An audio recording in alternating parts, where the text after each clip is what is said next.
Les filles, j'étais en train d'écouter le podcast que j'ai fait avec Clémentine. C'est trop marrant, vraiment. Bon, c'est marrant au début et après c'est devenu très sérieux. On a parlé de notre histoire d'amour avec Vincent, mais aussi surtout de la préclampsie que j'ai eue pendant la grossesse, pendant ma dernière grossesse avec Alma. Et sincèrement, quand j'écoute ça, waouh, mon cœur se serre. Du coup, je vous invite à écouter mon podcast avec Clémentine. En plus, elle est tellement douce, elle est géniale. Elle m'a mise à l'aise depuis le début. C'est vrai que quand je m'écoute, ça me fait bizarre de m'écouter sans me voir. Et avec le français, que des fois j'ai un petit peu mal à m'exprimer, mais je pense que je me suis bien débrouillée. Mais ça fait toujours bizarre de s'entendre. J'aime pas ma voix en fait. Je sais pas, c'est comme dans les audios, quand tu envoies un audio, après tu t'écoutes, tu te dis mais c'est ça ma voix. Bref, là j'ai un petit peu ce ressenti. Mais sinon, à part, j'ai passé vraiment un super moment avec Clémentine et j'aimerais bien vous inviter à que vous puissiez écouter ce podcast pour me connaître un peu plus, aussi ma vie familiale et ma vie personnelle depuis que je suis toute petite, parce que je lui ai raconté ma vie depuis le début, comment j'ai rencontré Vincent, ma vie de célibataire, ma vie de maman, la préclampsie. Voilà, en tout cas, si ça vous intéresse, je vous laisse le lien. En tout cas, je serais ravie que vous puissiez écouter le podcast.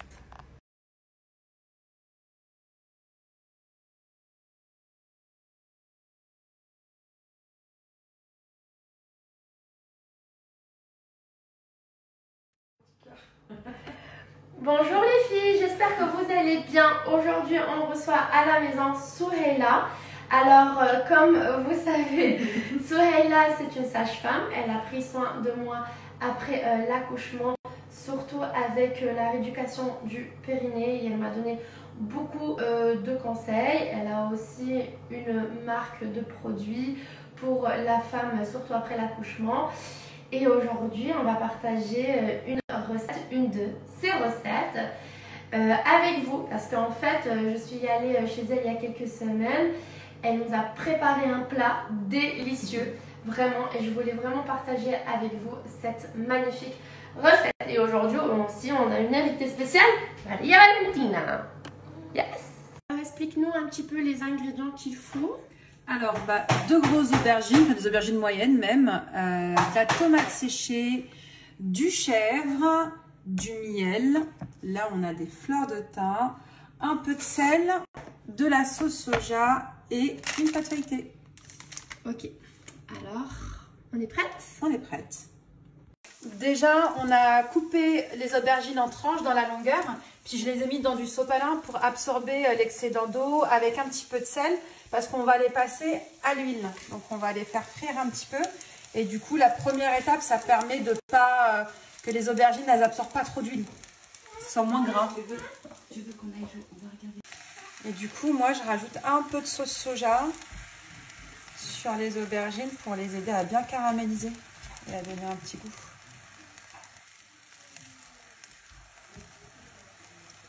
Mon Dieu, c'est bon. Je me rappelle quand j'ai goûté chez toi cette tarte. C'est une tatin d'aubergine. Alors là, du coup, on a cuit les aubergines, on les a mis un petit peu dans le sopalin pour absorber et on va commencer le montage. Ok. Du coup, on va commencer avec le miel. C'est ça, ouais. D'accord. Alors, dans un moule un peu rectangulaire et je sais pas comment c'est, en silicone, ça? Oui. Ouais. Je pense Pour aussi. pas que ça colle, c'est peut-être mieux comme ça. Donc, on va mettre du miel dans le fond. Maria, doucement. Du coup, là, tu as mis du miel. C'est ça. Et là, du coup, on va commencer. On va mettre des aubergines au fond, comme ça. Ah, c'est vraiment simple ta recette. Hein. Ah bah oui, c'est super simple. Mais quand tu la vois, tu te dis... J'ai 3 enfants. Ouais, Simple, efficace et bon. je comprends. En fait, quand tu vois cette recette, tu te dis, ah, elle est un petit peu compliquée. C'est ça, Mais ouais. sincèrement, c'est hyper facile à faire. Du coup là... Donc là, on a mis une première couche d'aubergine et on va mettre aussi des tomates séchées comme ça. D'accord. T'aimes bien ça? Moi j'adore. Il y a Alma qui pleure, mais ma belle-mère est là. Du coup, on a de l'aide, on n'est pas seul. Voilà. Et comme ça. Et là, on va remettre une couche d'aubergine. Attends, on va mettre d'abord du chèvre. Ah ok, miam miam, c'est gourmand. Hein. Ouais. C'est une recette très très gourmande. Du coup, on va prendre, tu vois, on a pris la bûche de chèvre et on va venir émietter un petit peu comme ça. D'accord. À mon tour. Alors, comme tu as bien expliqué, première couche aubergine. J'en mets 3. Ouais, comme tu remplis l'espace. D'accord. Ok. Tomates séchées. C'est ça.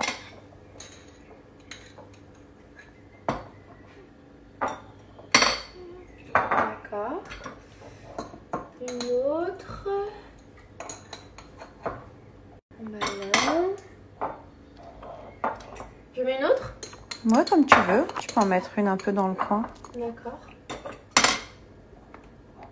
Et un peu de chèvre. Du coup, aujourd'hui, on va bien manger. Et celle-ci, ça sera maintenant, à partir de maintenant, une recette que je vais faire très souvent. Et ma belle-mère aussi, qui est juste à côté. Et là, pour finir, en dernier, Bah, comme c'est une tatin d'aubergine, on va mettre la pâte à la fin. Mais faites pas comme nous, sortez-la à la dernière minute. Sinon, c'est une galère. écoute, ça c'est la vraie vie, Soraya. Ah oui, c'est ça. Hein, rien n'est Il y a parfait. les enfants, il y a tout. Tu fais comme Il y a tu veux. Maria ici, voilà, qui ça. nous aide. Et Ok. du coup, tu vois, tu viens et tu rabordes. Et tu vois, faut bien mettre, Ah, bien d'accord. pousser. Bah oui, parce que du coup, après, tu vois, au fond, on a mis le miel au début. Oui. Et ça va venir caraméliser la pâte aussi. D'accord. La gourmandise. On est très gourmand ici à la maison. Tu vois, hop. Hop, allez. Au four. Au four.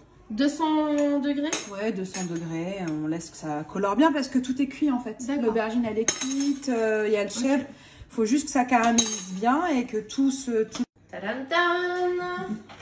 Au four qu'on a préchauffé. Allez, et aujourd'hui on va bien déjeuner. Maria, il est où le pouce? Non, le pouce il est où? Il est là le pouce.